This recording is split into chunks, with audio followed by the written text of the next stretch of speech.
దాన్ని అస్తవ్యస్తం తయారు చేసేసి దాన్ని కొన్ని ఏరియాలు పీలేరు నుంచి తీసుకొని రాయచోటి డివిజన్ చేసి ఇక్కడి నుంచి తీసి వేరే డివిజన్ చేసి అస్తవ్యస్తంగా తయారు చేసేసారు. మేము మేలు చేయకుండా ఉంటే పర్వాలేదు, ఉండేదాన్ని ఎందుకు చేసేసాం నాయన. ఈ రాష్ట్రం విభజన చేసి మనం దెబ్బతిన్నాం.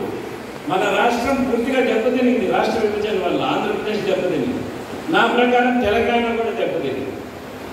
ఇప్పుడు జిల్లాలు విభజన చేసి ఇంకా పెద్ద దెబ్బ మనకు దెబ్బ పైన దెబ్బ పట్టించాయి. అందుకని ఖచ్చితంగా దీన్ని పునర్పరిశీలన చేయాలి.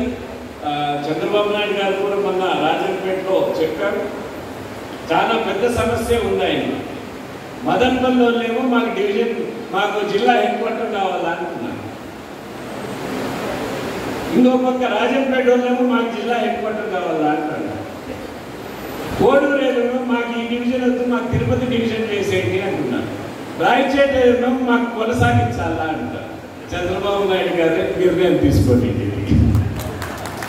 ఇది అంతా ఆలోచన చేసి ఖచ్చితంగా పునఃపరిశీలన చేయాల్సిన అవసరం ఉంది. జిల్లా అంటే ఆషామాష అంశం కాదు. మన అస్తిత్వం, మనకున్న ఒక కుటుంబాలకున్న విలువల్ని సాటి చెప్పే అంశం జిల్లా అంటే. విజయభాస్కర్, నేను ముందర కూడా చెప్పాను, మళ్ళా చెప్తాను.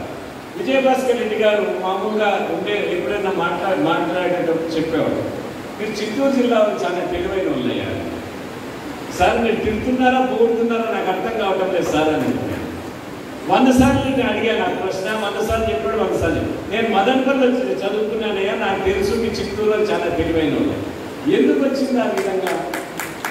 ఎందుకంటే ఒక జిల్లాని వారి ప్రజలను ఒక దాంతో పోల్చే రకం ఉండేది. మనం తినేది, మన యాస, మనం మాట్లాడే విధానం, మనం తినే పద్ధతి, మనం ఆస్వాదించే పెళ్ళిళ్ళు కానీ చావులు కానీ మనం ఆస్వాదించే పద్ధతులు ఇవన్నీ వేరే ఉంటాయి. జిల్లాకు ప్రతి 100 కిలోమీటర్లకు మారుతూ ఉంటాయి. కడపోళ్ళు అంటే ఏమంటారు? స్ట్రైట్ ఫార్వర్డ్ మొరటోళ్ళు వాళ్ళు నేరుగా మాటలు చెప్తే తప్పదు అంటారు. నెల్లూరు వాళ్ళు ఏమంటారు? నెల్లూరు వాళ్ళు అంటారే వీళ్ళు చాలా తెలివైన వాళ్ళు, జాగ్రత్తగా ఉండాలి అంటారు. ఇట్లా ఒక్కొక్క జిల్లాకి ఒక్కొక్క దీనికి కొన్ని ప్రత్యేకమైన అంశాలు ఉన్నాయి.